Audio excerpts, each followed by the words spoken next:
नमस्कार। आज एक बार फिर मैं आपके सम्मुख डॉक्टर राखी सिंह कटियार एक नए पाठ एक स्वप्न साकार हुआ अमर ज्योति के साथ उपस्थित हूँ। इस वीडियो में हम साक्षात्कार शैली में पठन करेंगे, पाठ का व्याख्या करेंगे, प्रश्नोत्तर करेंगे और करेंगे भाषा ज्ञान। प्रेरणामयी डॉक्टर उमा तुली। जो चित्र आप देख रहे हैं ये डॉक्टर उमा तुली का है और कैसे ये एक विशेष व्यक्तित्व हैं। आइए जानते हैं इनके बारे में कुछ बातें। डॉक्टर उमा तुली का जन्म वर्ष 1943 में नई दिल्ली में हुआ। शिक्षा दीक्षा ग्वालियर में हुई। बहुआयामी व्यक्तित्व की स्वामी डॉक्टर उमा तुली जानी मानी शिक्षा शास्त्री, सामाजिक कार्यकर्ता, पुनर्वास अधिकारी होने के साथ ही खेलकूद में भी रुचि रखती हैं। भारत सरकार द्वारा शारीरिक रूप से अक्षम व्यक्तियों की चीफ कमिश्नर के रूप में चुने जाने वाली ऐसी पहली सदस्य हैं जो भारतीय प्रशासनिक सेवा से नहीं हैं। आपने कई राष्ट्रीय और अंतर्राष्ट्रीय सेमिनारों में आलेख पाठ किया है। आपने the spirits triumphs, better care of children with locomotor disability आदि पुस्तकें लिखी हैं। इनके सहयोग से वर्ष 1995 में पर्सन्स विद डिसेबिलिटी एक्ट बना। इन्हें education commission rehabilitation international USA का चेयरपर्सन चुना गया। तो देखा आपने कितनी सारी खूबियां रखती हैं डॉक्टर उमा तुली। अब उन्होंने जो एक संस्था बनाई है अमर ज्योति, उसका भी एक संक्षिप्त परिचय जानना हमारे लिए आवश्यक है।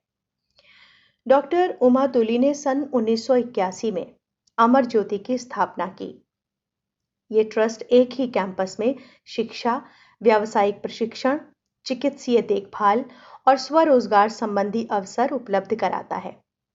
अमर ज्योति संस्थानों में इंक्लूसिव एजुकेशन का प्रावधान है। ये संस्था सामान्य और शारीरिक रूप से अक्षम बच्चों को समाज की मेन स्ट्रीम से जोड़ने के लिए भी प्रयत्नशील है। अमर ज्योति के शिक्षा कार्यक्रम को दिल्ली विश्वविद्यालय, गुरु गोविंद सिंह और इंदिरा गांधी राष्ट्रीय मुक्त विश्वविद्यालय ने मान्यता प्रदान की है। और अब बारी आती है साक्षात्कार की। पद्मश्री से सम्मानित डॉक्टर उमा तुली के बारे में सोचते ही आत्मविश्वास से भरा चेहरा और आंखों से टपकते वात्सल्य वाला एक व्यक्तित्व मूर्तिमान हो उठता है। एक साक्षात्कार लेने के लिए उनसे मिलने का अवसर मिला। एक समर्पित कार्यकर्ता और निष्ठावान कुशल प्रशासक का ऐसा समन्वय बहुत कम देखने को मिलता है। जितनी देर हम उनके साथ रहे, वे प्रश्नों का उत्तर देने के साथ ही हमारे आतिथ्य के प्रति भी पूर्ण सजग थीं। प्रस्तुत है साक्षात्कार के प्रमुख अंश। उमा जी, आपको अमर ज्योति आरंभ करने का विचार कैसे आया? जी, 1962 की बात है ये। मेरे भाई का मोटरसाइकिल पर जाते हुए ट्रक के साथ एक्सीडेंट हुआ और उसका एक पैर काटना पड़ा। उस समय उसकी उम्र कोई 22 वर्ष रही होगी और वो अपनी पढ़ाई खत्म करके इलेक्ट्रिकल इंजीनियर बन चुका था और मैंने भी कॉलेज में पढ़ाना शुरू कर दिया था। भारत चीन युद्ध के दौरान बहुत से लोग और बहुत सैनिक घायल हुए। उनके उपचार और पुनर्वास की सुविधाओं का भी अभाव सा था, कमी दिखी मुझे। तो मैंने कई शहरों में जाकर पुनर्वास केंद्र देखे और विकलांगों के प्रति लोगों का एक कुछ अजीब सा जो दृष्टिकोण है उसे समझने का प्रयास किया। उसी समय मेरे मन में ये विचार आया कि अपने देश की परिस्थितियों के अनुकूल कोई संस्था आरंभ की जाए जहां विकलांग व्यक्तियों को एक ही स्थान पर समेकित शिक्षा यानी कि इंटीग्रेटेड एजुकेशन मिल सके, स्वास्थ्य, चिकित्सा और व्यावसायिक प्रशिक्षण की सुविधाएं प्रदान की जा सके, ताकि ऐसे लोगों को आगे चलकर रोजगार पाने में कोई दिक्कत ना उठानी पड़े। और इसी विषय पर मेरे मन मस्तिष्क में विचार मंथन आरंभ हो गया। जी, बहुत खूब। कहते हैं ना कि कभी-कभी विपत्ति से कुछ रास्ता हम लोग बना लेते हैं और वो रास्ता जो होता है वो अपने मकसद को बहुत ऊंचाइयों पर ले जाता है। तो ऐसा ही कुछ आपका विचार मंथन था। जी हाँ। तो उमा जी, आपने अपने विचारों को जो आपका विचार मंथन चल रहा था, इसको आपने साकार रूप कब दिया? कब आपने सोचा कि जो मेरा ये थॉट प्रोसेस है, अब इसे एग्जीक्यूट करने का वक्त आ गया है? दरअसल 1921 में मैंने अपने विचारों को एक रूप प्रदान किया और एक पेड़ के नीचे मैं 30 बच्चों के साथ ये प्रयोग मैंने आरंभ कर दिया। इसमें जो 30 बच्चे थे, इसमें शारीरिक रूप से अक्षम और सक्षम दोनों ही प्रकार के बच्चे थे। और हमने ये संस्था अस्थि विकलांगता वाले, जो ऑर्थोपेडिकली चैलेंज्ड बच्चे होते हैं, उनसे आरंभ की थी। पर मैं आपको बताना चाहूँगी कि आज यहाँ पर दृष्टिबाधित, सीमित बुद्धि वाले, श्रवण बाधित, सीखने की समस्या वाले, बोली और संचार समस्या वाले, स्वास्थ्य समस्या वाले, यानी कि सभी तरह के बच्चे हैं। तो धीरे धीरे लोगों का ध्यान इस ओर गया और उन्होंने हमारे काम में सहायता देनी शुरू कर दी। उमा जी, लगता है ये पंक्तियां आप पर सटीक बैठती हैं कि मैं अकेला ही चला था जानिबे मंजिल मगर, मैं अकेला ही चला था जानिबे मंजिल मगर, लोग साथ आते गए और कारवां बनता गया। आप ऐसा कह सकते हैं। 1984 में हमें जमीन मिल गई और हमने अपनी बिल्डिंग बनानी शुरू कर दी। धीरे धीरे काम होता रहा और आज एक प्रतिष्ठित आत्मनिर्भर संस्था के रूप में अमर ज्योति आपके सामने है। हमारी संस्था की एक शाखा ग्वालियर में भी है। जी, बहुत अच्छा उमा जी। ये बताइए कि अमर ज्योति जो है वो कुल कितने बच्चों को, लगभग कितने बच्चों को शिक्षित कर रही है? दिल्ली में 450 से ज़्यादा और ग्वालियर में लगभग 250 छात्र हमसे जुड़े हैं। हमारे जो कार्यकर्ता हैं वो समाज के निचले वर्ग के लोगों से संपर्क करते हैं, उन्हें अपनी संस्था के बारे में बताते हैं और प्रेरित करते हैं कि वे बच्चों को शिक्षा प्राप्त करने के लिए यहाँ भेजें। ये तो बहुत अच्छी बात है, बहुत अच्छा काम कर रही है आपकी संस्था उमा जी। आपको एक चीज़ मैं आपसे जानना चाहूँगी कि आपके विद्यालय में जो बच्चे पढ़ते हैं, उनको जो मुख्य धारा यानी कि मेन स्ट्रीम से जुड़ने में कोई परेशानी तो नहीं होती? दरअसल यहाँ सामान्य बच्चे भी पढ़ते हैं और जब सामान्य बच्चों के साथ हमारे ये बच्चे पढ़ते हैं, तो ये विशेष बच्चे भी सीख जाते हैं कि समाज में अपने आप को कैसे स्थापित करना है। आत्मनिर्भरता सीख चुके ये बच्चे किसी पर बोझ नहीं बनते। बहुत बहुत अच्छी बात आपने कही। और ये जानना चाहती हूँ मैं कि क्या उन्हें व्यावसायिक शिक्षा भी आप देती हैं? जी, यहाँ पर computer training, e learning, spoken English, fashion designing, गहने बनाना, बिजली का काम, जूट बैग बनाना, ये सभी तरह के कार्य सिखाए जाते हैं ताकि ये बच्चे जो हैं वो आत्मनिर्भर बन सकें।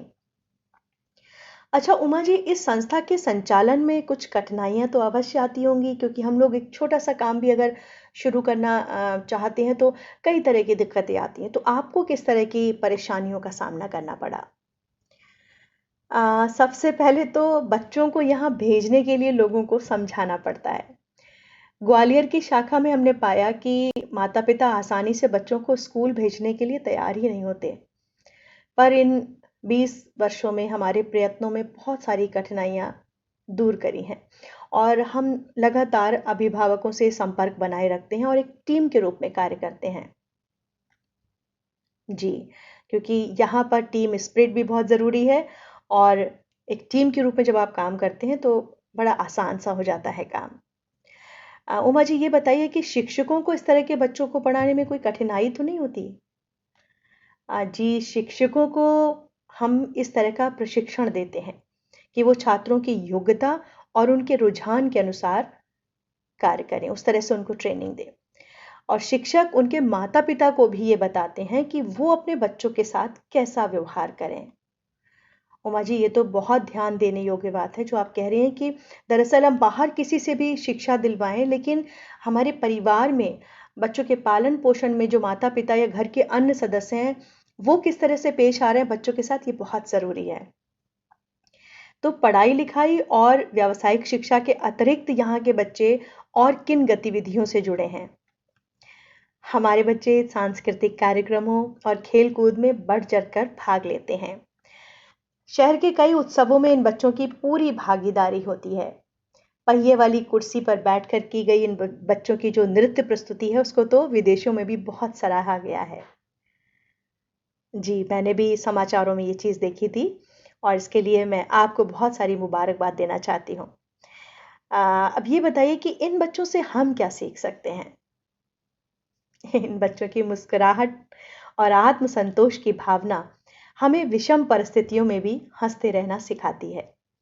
अपनी अक्षमता को जीतकर सार्थक जीवन जीने के इनके प्रयास हमें बाधाओं का सामना करने की प्रेरणा देते हैं।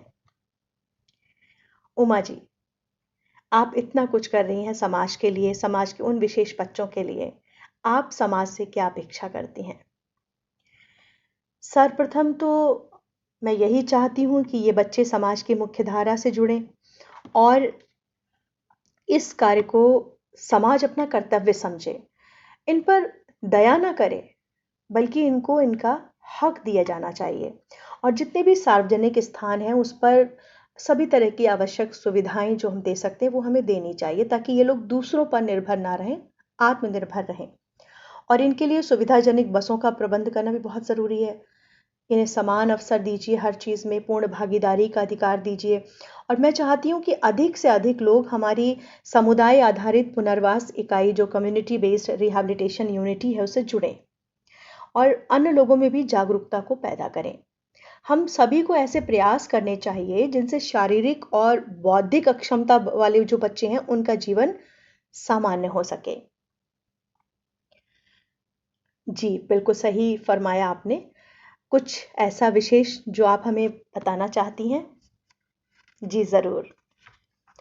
26 जनवरी 1995 की गणतंत्र परेड में इन बच्चों ने एक ट्रेलर पर भांगड़ा नृत्य प्रस्तुत करते हुए अपनी क्षमताओं का प्रदर्शन किया। उसके बाद से कई बार परेड का हिस्सा बने। वर्ष 2000 में हम बच्चों को प्राग में आयोजित ओलंपिक्स में लेकर गए। वर्ष 2003 में हम भारत में भी ओलंपिक्स का हमने आयोजन किया। अभी तक जो 7 ओलंपिक्स हुए हैं उसमें हमारे देश में आयोजित प्रतियोगिता को सर्वश्रेष्ठ माना गया है। ये तो बहुत अच्छी बात है उमा जी। जी, और अमर ज्योति के बच्चों ने सन 2006 में एक सांस्कृतिक वर्ल्ड टूर के दौरान house of Commons London, world bank, Washington, New York, Florida, Houston, Seattle और टोरंटो कनाडा में ग्लिम्पसेस ऑफ एपिक्स नाम का एक सांस्कृतिक कार्यक्रम था वो पेश किया। रामायण, महाभारत और कृष्ण लीला पर आधारित इस कार्यक्रम की हर जगह सराहना हुई। हाँ, एक और बात, अक्टूबर 2010 में हुए कॉमनवेल्थ गेम्स के समापन समारोह में भी हमारे छात्रों ने भाग लिया। अमर ज्योति के लगभग 150 छात्र और कार्यकर्ताओं ने भांगड़ा और व्हील चेयर पर नृत्य प्रस्तुत किया और उन्होंने ये दिखा दिया कि कुछ भी असंभव नहीं है। धन्यवाद उमा जी, न केवल इस साक्षात्कार के लिए बल्कि हमें अपने कर्तव्यों का पुनः स्मरण कराने के लिए भी।